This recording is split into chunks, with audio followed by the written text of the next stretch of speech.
Welcome to the 208th episode of the Jami Dulaney Plant-Based Wellness Podcast. My name is Jami Dulaney, and I'm your host. I'm a plant-based cardiologist and endurance athlete living in Southwest Florida. Thanks for listening. So this past weekend, our famous registered dietitian, Addie Majnaric, came in, and we went to the Sarasota Vegetable Festival. Nothing better than saying Vegetable Festival. We had a booth there. I was on the physician speaker panel, as well as I had two people on the success story panel. So we'll get into that shortly. Just kind of our usual update. Triathlon season has entered, back in the pool. I was in for 3,500 yards this morning. Felt good, getting my feel for the water back. It's funny, I heard someone mention that, swimming was just the shortest part of an Ironman and not, no need to worry. You could just get through that and go from there. But you actually burn quite a lot of calories, and you can expend a lot of energy, especially if you're not fluid in the water. I think swimming is a lot like golf in that, swinging hard at a golf ball will not make it go further. It usually just makes you messed up. You have to have the right mechanics and the right movements to be able to swing smoothly and have the ball sail in the right direction. Same thing is for swimming. If your mechanics are off, or you have no mechanics, you're going to exert a lot more energy just trying to stay afloat. And, if your legs are dragging, you're dragging your body, and there's so much more effort when you're dragging as opposed to floating and being fluid in the water. And it takes a while to develop it. My first Ironman, I actually trained for the most part, in an endless pool, which is a current-driven pool. And it was Florida Ironman, and I got through the swim, and mainly I got through the swim because it was so crowded and there was so much body contact that there wasn't a lot of fluid swimming.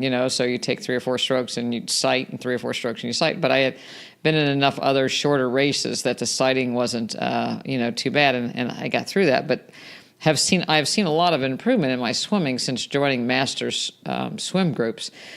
Not only are you pushed beyond what you would do yourself, but you're given instruction by coaches, and you just, again, with anything else, the more time in the water, seeing other people and how they move in the water, you actually develop the mechanics better. And it's always just like a golf swing. I grew up golfing and had a pretty good golf swing, but some days are better than the other. And the same way with swimming, some days are better than the other as far as your feel for the water and your fluidity. You can always improve something. And some days it just comes down to, focusing on one or two things to try to get better. But it takes time, and it's certainly by no stretch of the imagination easy to do 2.4 miles and come out of the water feeling good enough to go ahead and ride 112, 116 miles, depending on the course, and then run a marathon. So, if you're out there thinking about doing an Ironman, don't poo-poo that swim just because it's only 2.4 miles. It does truly mean something. And, besides being comfortable in the water and being tackled and swum over and all those other things. So, it is one of the areas where people can get in trouble when it can start out by starts the process out of a very long day, I would say.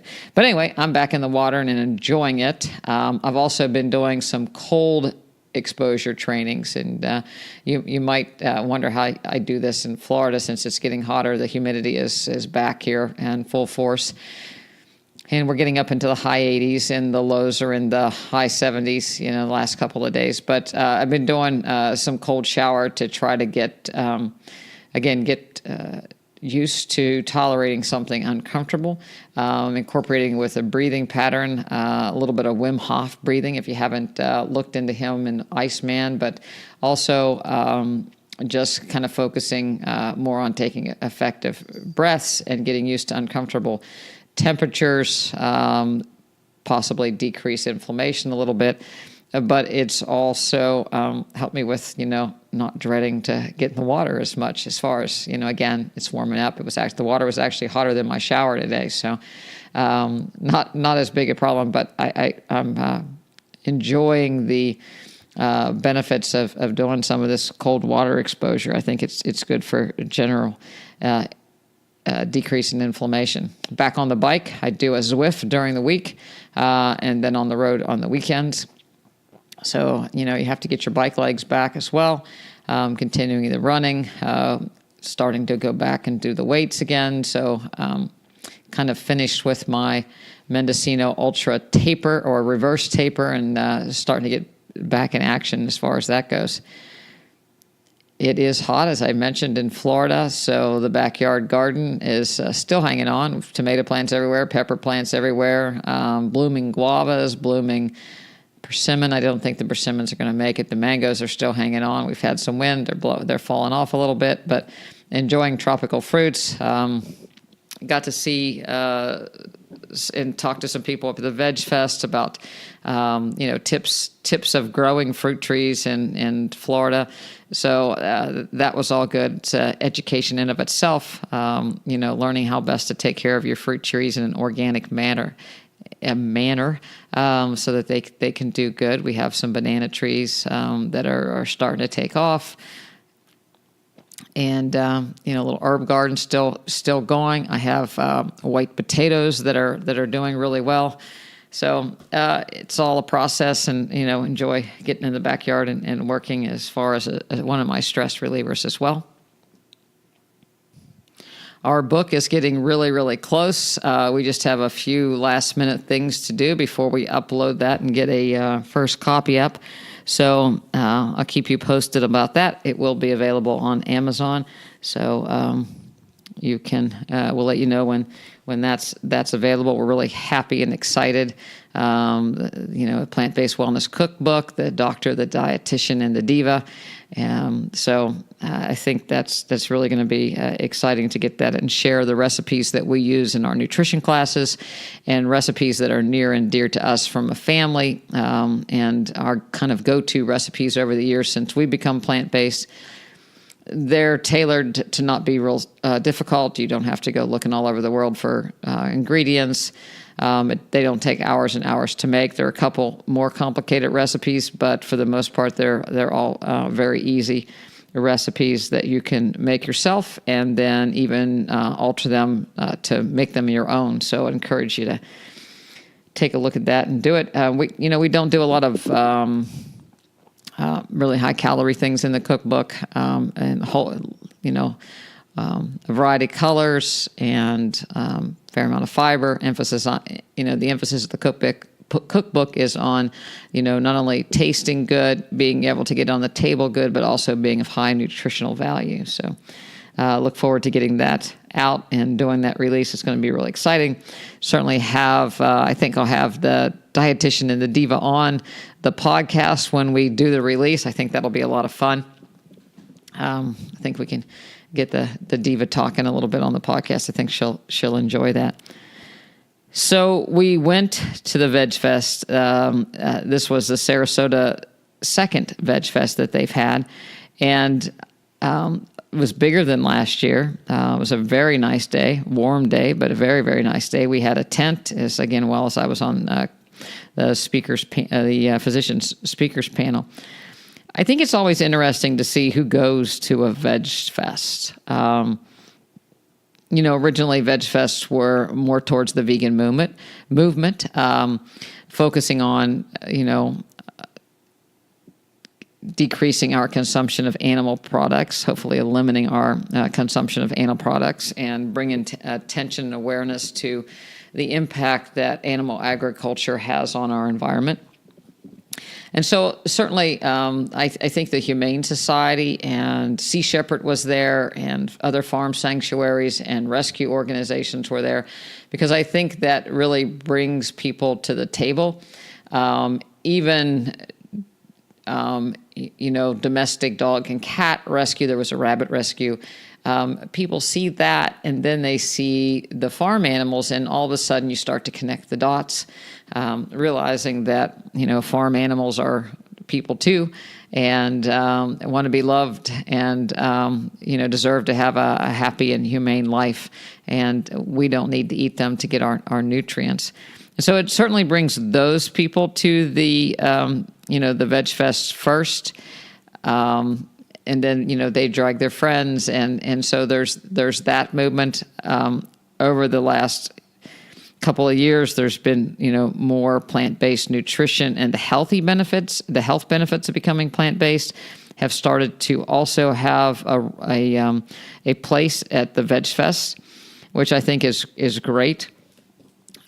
Because, again, it doesn't do a movement. We can't save the animals if the humans are sick.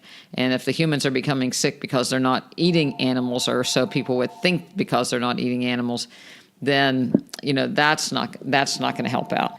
It's sad, but we humans often think, what's in it for me? And, some of the quickest ways people become vegan is if there's a vegan substitute.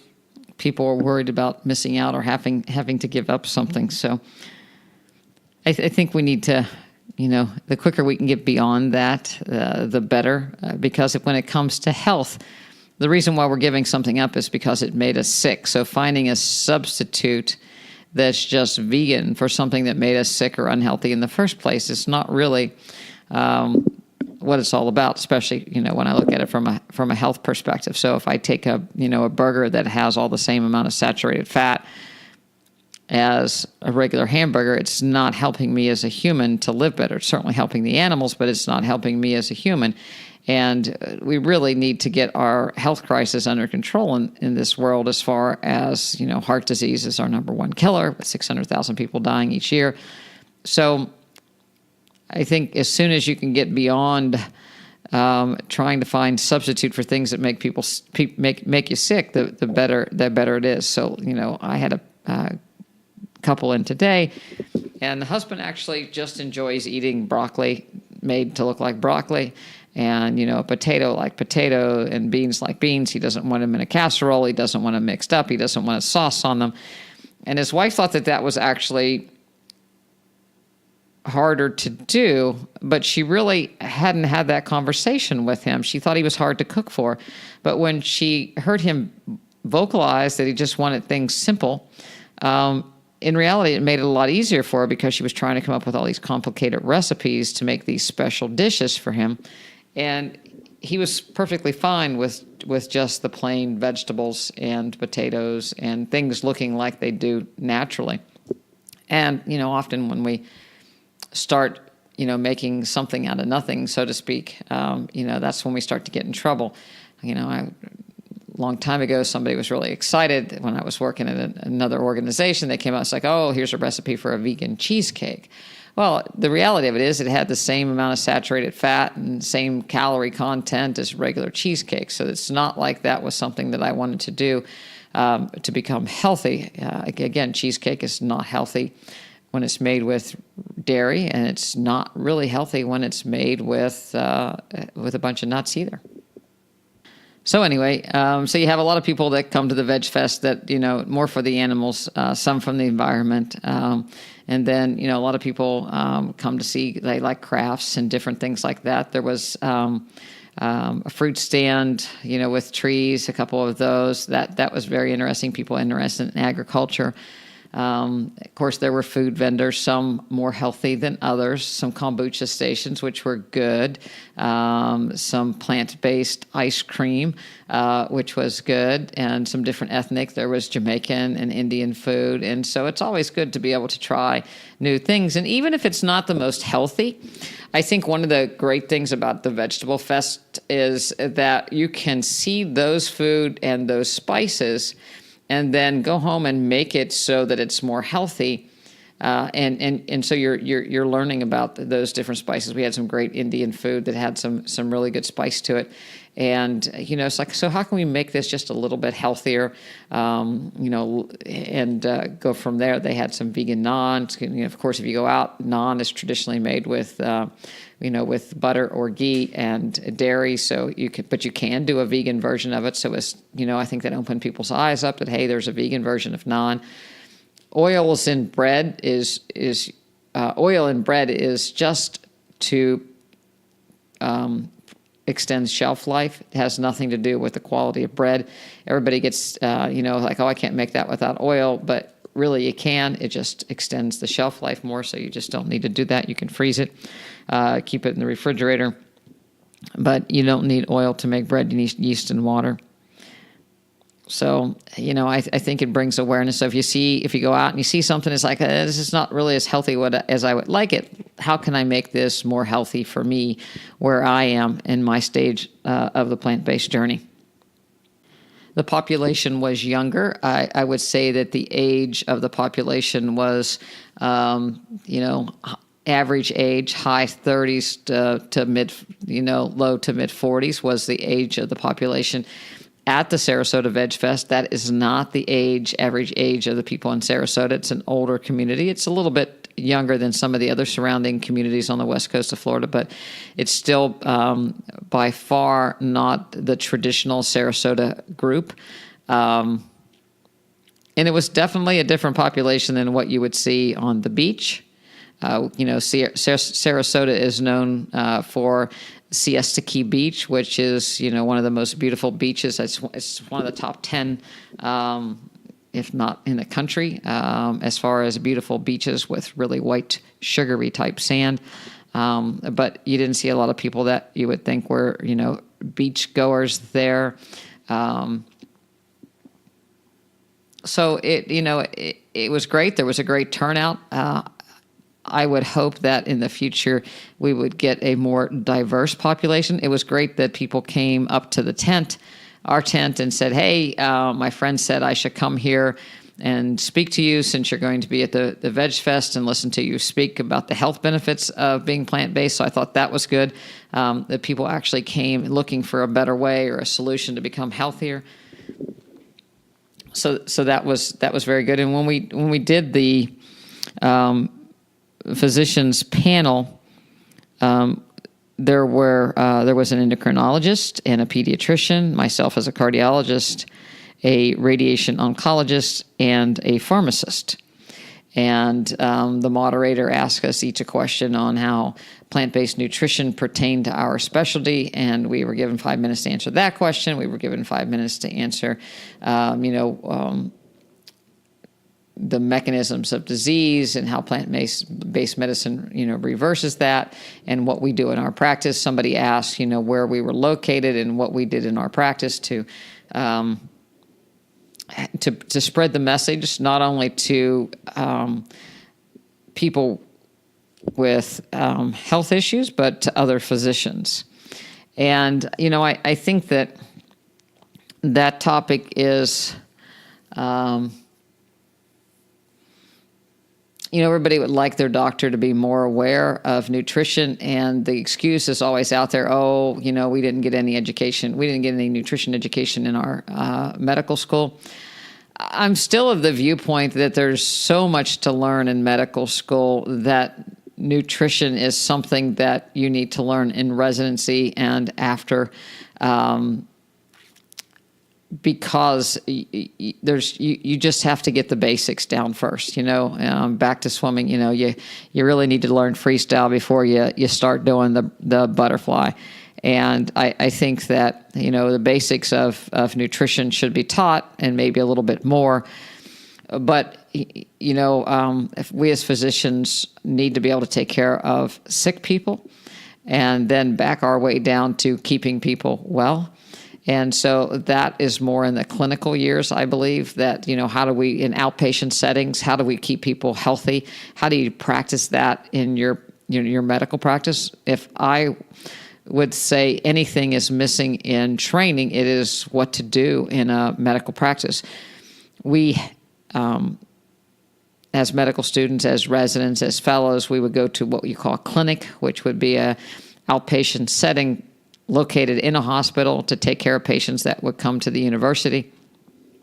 But we were never really, we would see patient after patient, in succession, and take care of their notes and take care of them and review the case. But it was never in a setting of how would you do this in private practice? How would you go about setting up a medical practice so that you could do what you wanted with the focus you wanted to help people? And I think that would be important to have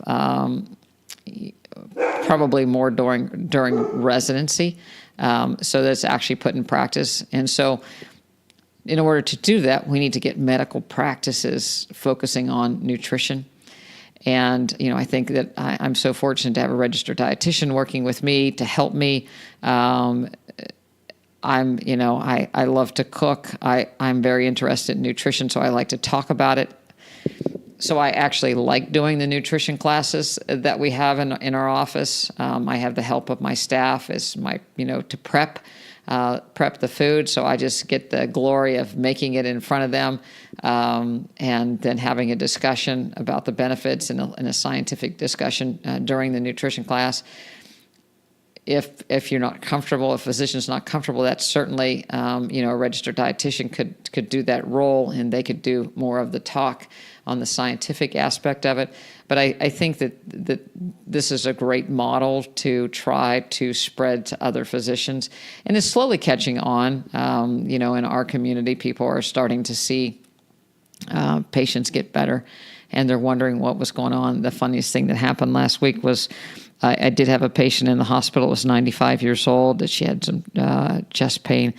And I stuck my head into the doctor's dictation room to say hi to a physician I hadn't seen for a long time, and he asked me if I was back. And he didn't mean back from vacation. He meant that did I quit doing, what I was doing as an outpatient, and now am I going to be back in the hospital like I used to be, spending hours a day taking care of people in the hospital. And it's like, no, I'm just visiting, because taking care of patients through plant-based nutrition, I don't have people go into the hospitals very often. And that concept is just beyond, what most physicians could fathom. And it'd make life a lot easier, but you can't see 40 patients as a primary care doctor and adequately educate them. So we have to start changing the way we focus on taking care of people. And, it can't all be about the volume. It's got to be about the quality and not the quantity. And until that happens and people start paying with their own dollars for good service, as long as insurance companies pay for bad care, then it's probably not going to change very quickly. I also got to be a part of and bring people for the success stories as far as how does plant-based nutrition improve your quality of life. I brought the Berry family from my practice, and obviously they'll let me use their name because they were glad to share it. But the Berry family is unique but very special in that they all for one and one for all to make sure that they're all eating healthy. Donna Berry is the cook of the family for the most part, and she's taking, chef-level courses to be able to prepare plant food. She has an interest in cooking, so she makes beautiful, creative food. Her husband's on board. He's lost weight. Donna's inflammation has gone down, as well as her cholesterol. And most importantly, Chris's mom, Sally, when I first met her, she had just had a bypass and a valve replaced, and she was walking with a walker. She had autonomic neuropathy from her adult onset diabetes, her type 1 diabetes. And that's all gotten better, and now she's doing yoga, and she's doing some traveling. And it was nice to see her share her story. She didn't know, we didn't know what to expect, but she was on the panel and they asked questions, and she shared quite eloquently her story and her appreciation for her family, how they've helped her to eat better, and through the love of food and love of family, they're all very, very healthy. And I got to present my mom, very biased. She did not know that she was going to have to speak publicly. She did not want. She's the diva. She did not. She wouldn't have gone up there had she known that was going to happen, probably. But she's very honest and open. And my mom had lymphoma, and that's when she went plant-based during her chemotherapy. And she wasn't sure that she would be able to refine her cooking anymore, but she did. And she's a fighter, and she wanted to give things her best shot. And she sailed through chemotherapy and has been cancer-free. Her gastroesophageal reflux is improved, and her medications are all-time lows. So it's nice to see people that of any age. There was a 10-year-old girl on the panel that, she'd been vegan all her life and talked about, how her sisters cooked for her. There was another guy on the panel that had had a heart attack and had reversed his, disease and come back and is back running. Another guy that had, had a near miss that changed his nutrition. So I think it was good to hear from real live people that it works. It's not just something a physician says you should do. And they were, all able to do it and happy to do it and talked about the food that they liked. So I thought it was a really, really good panel. At our tent, Addie was there, and a friend of mine, Linda, and my mom was there, the diva, and Michael was there. And so we were able to, speak with people. We had carrot cake cookies and cowboy caviar to give out to people, as well as some brochures and some books that we had to sell. And, it was a great day to interact with people. Probably the most, a lot of people came and they were plant-based and they were just happy. And they would say, oh, you're in Port Charlotte, it's so far away. But, the reality of it is where this vegetable festival was where my daughter went to high school. So every day I made this trip from Port Charlotte to, the same exit as this Vegefest. And so it's not that far of a drive. People just kind of get stuck in their own corner. And, you think about having to have a doctor that you have to go to see very often. But the reality of it is if you're healthy and you get set up with the nutrition classes and you're doing really well, you don't have to come sit in the doctor's office all the time. And you shouldn't have to sit in the doctor's office and wait.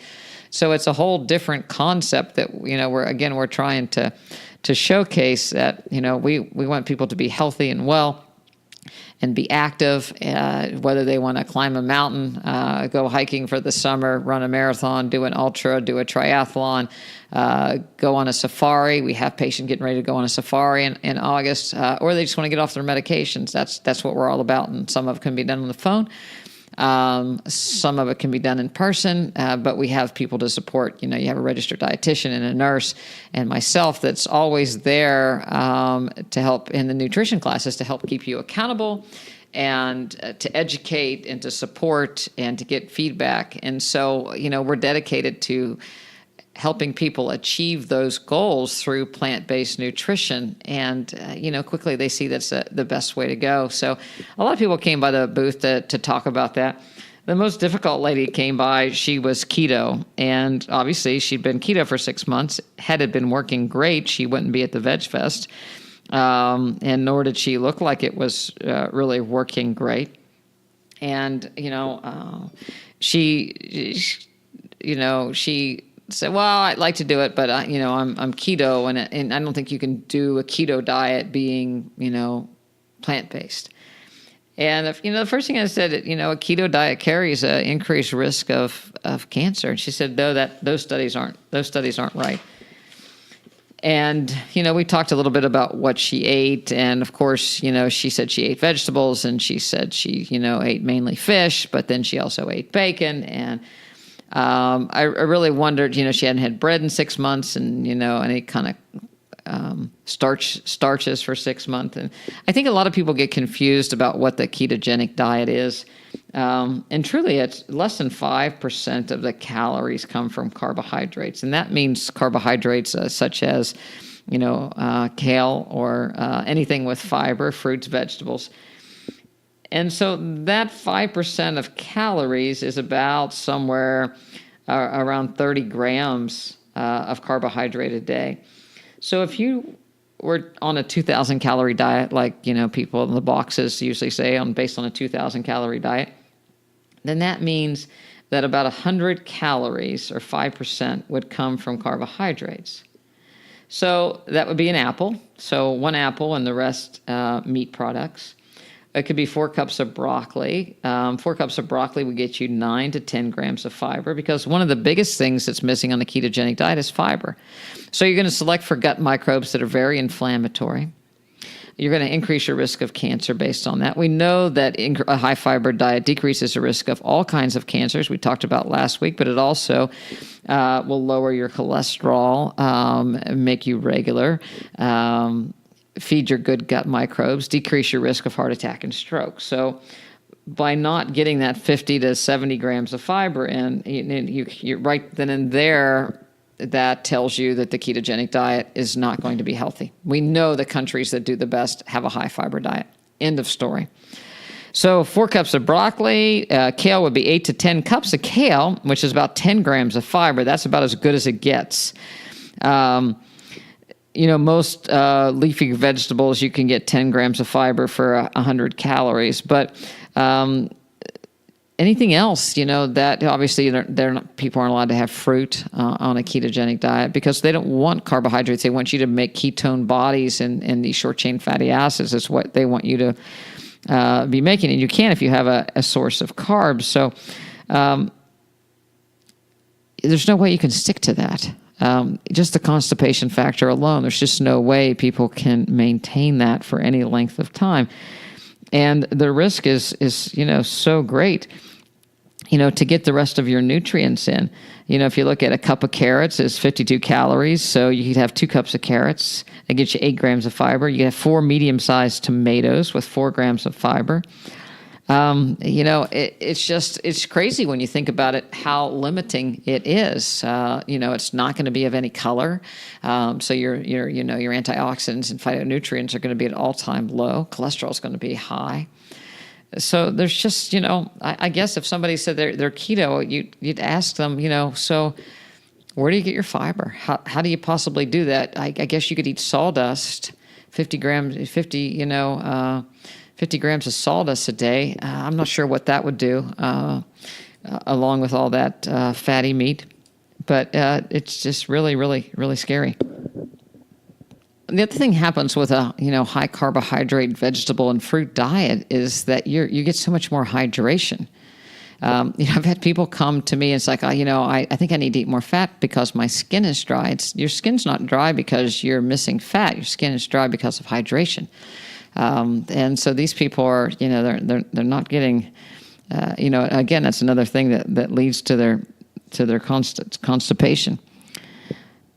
During the speakers panel, one of the things that, was enlightening to me was, the endocrinologist talked about Hashimoto's thyroiditis.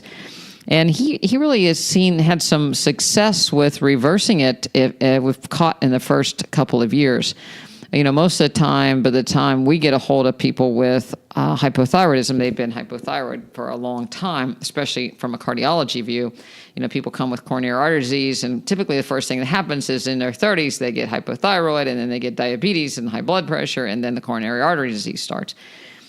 And some of it's thought secondary to Hashimoto's, and some of it's thought just to fatigue from, metabolic waste. But I think that, yet another reason for us to focus on the younger population, especially women in their 30s that are overweight, they're very much at risk, that are eating dairy and high fatty foods and an inflammatory diet. They're very much at risk for Hashimoto's thyroiditis, and it can be completely avoided, and you can save your thyroid. So, I think that, we talk about, weight shouldn't matter, but it is very important metabolically that, increased adipose is very metabolically active and very metabolically draining as far as the thyroid and the pancreas goes, and fatty liver infiltration. So, not only can you save yourself from cancer and diabetes and heart disease, but there is an extreme potential to save yourself from, being hypothyroid. That does not mean that if you're plant-based, you should stop taking your thyroid medication. You need to work with your physician and get your numbers measured. I think a lot of times people are over-medicated with thyroid medication because they just check a thyroid-stimulating hormone and start them on it without measuring T4s and T3s, thyroid hormones. And as a note, I have seen some people that were very plant-based and strict, low sodium, not taking in any iodinized salt, that became hypothyroid or mildly clinically hypothyroid, and we needed to get them a source of iodine. So, I like to have people do a sheet of nori a week, on a salad, make a seaweed salad or some sushi, kelp flakes, dulse powder, kombu when you make your vegetables. These sea vegetables will provide a source of iodine. Small amounts of iodinized salt. You don't need much. Quarter teaspoon throughout the week will pretty much get it for you with these other sources. So, it is something to be aware of. It's not something to fear, but it is something to be aware of to make sure you're eating an adequate diet. We like to make,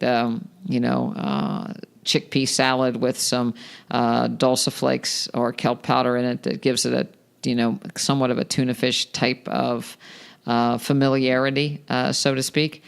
But again, my favorite way is the nori wraps, the nori sheets, either to make sushi or to make a sushi salad. The other thing that came up on the question and answer part of the panel, people are still really attached to oil. Whether it's olive oil or coconut oil, the two oils that people seem to be most attached to, because of the Mediterranean study. And again, there is really not a Mediterranean diet, and they do not douse everything in oils. And, it's very inflammatory. It's very acid provoking. So, my number one reason for eliminating oils was because of my gastroesophageal reflux and indigestion. When I got rid of oil, it completely went away. I have other patients, when they got rid of oil, their joint pain completely got away. Of course, endothelial reactivity is impaired by free oils. So blood pressure is going to drop. Vascular inflammation is going to drop. And it's not just cooking with oils, but you have to start looking in the food, because the labels that'll be spread out in 2 or 3 different places. Palm oil in particular is a preservative, gives things a texture, increased shelf life. It's very damaging to the environment when they cut down all these palm, and deforestations to get this palm oil that's in everything. Look at anything on the shelf, any kind of baked good or vegan cookie or, breads. It's just this palm oil, cereals, granola. So stay away from the stuff. If nothing else, then to help save the environment, stay away from the palm oil. Coconut oil is, again, not needed. It's mainly saturated. You can put it on your skin, but it's not to be ingested or not to be cooked with, because it's just not going to help you. And the oils, they really lead to, especially in people that their livers are really good at making cholesterol, and they'll take that plant fat and turn it into cholesterol. Just the inflammation goes around it. So don't get stuck on your oil. And that also means nuts, nuts and seeds. People that consume a lot of nuts and seeds, those are 80% fat. And, your body's going to break them down to oil. Yeah, you get a little bit of fiber associated with them. But, if people start snacking on those as a means to fill them up instead of doing, vegetables and fiber and plants and fruits, you're going to get in trouble, both with the weight aspect and the cholesterol aspect. So don't use a little flax, chia, hemp seed to get your omega-3s, but don't overdo it as that being your number one snack food. Again, it was great to spend the day outside in sunny Florida and see all the great things that were around, people with their dogs, different plants and fruits and different foods and vendors and people making soaps and doing crafts and being happy, people interested in their health, being active, kids of all age. So I look forward to doing more Vegefest. I think, they're one of my favorite things to do, along with Addie. And so if you have a Vegefest in your area and you're interested in us coming to see you someday, give us a shout out. I'd love to come and visit you wherever you are at your Vegefest. And if you don't have a Vegefest in your town, maybe think about starting one, even if it's, just an information booth at your local farmer's market this summer, to help bring some awareness to what you can do with all kinds of fruits and vegetables. And I've encouraged you to try something new, whether it's a new food or new fruit, especially this summer that, a lot of fruit are coming into season. Try something new. Try a different tropical fruit. It's not the fruit that's going to hurt you. It's the other things. It's the oils. It's the processed foods. So, eat your food, get your fiber, get your color. Try some new foods. Get out and get some sunshine. This is a great time of year. Get moving. Try something different. And I look forward to speaking with you next time. Please check out our website at drdulaney.com. It's DoctorDulaney.com. Email me at Jami, Jami, at drdulaney.com. We also have a link if you don't want to cook or you travel to mamasays.com. It's MAMASEZZ.com. We're working with them to do a sports bundle. So if you're an athlete that wants to train for an event, but you're not a great cook, but you want to be plant-based, low oil, have great recovery, check out our sports package with Mama Says. That'll get you going. Sometimes it's good just to have some of the meals in the freezer so you can pull something out when you're busy on a training big heavy training weekend. If you'd like to have some input with us to get your training going, I think that nutrition is certainly the fourth component to triathlon, but it's the second component to a lot of other sports. You have to recover from your sports, whether it's powerlifting, tennis, golf, hiking. So if you'd like some help getting ready for your travels this summer, you have a wedding or a safari or whatever it is you have to do, and you'd like us to help you get healthy through plant-based nutrition, we'd love to hear from you. So give us a shout. We can work with you no matter where you are, and be plant strong. Eat your vegetables, eat your fruit, and I'll speak with you next week.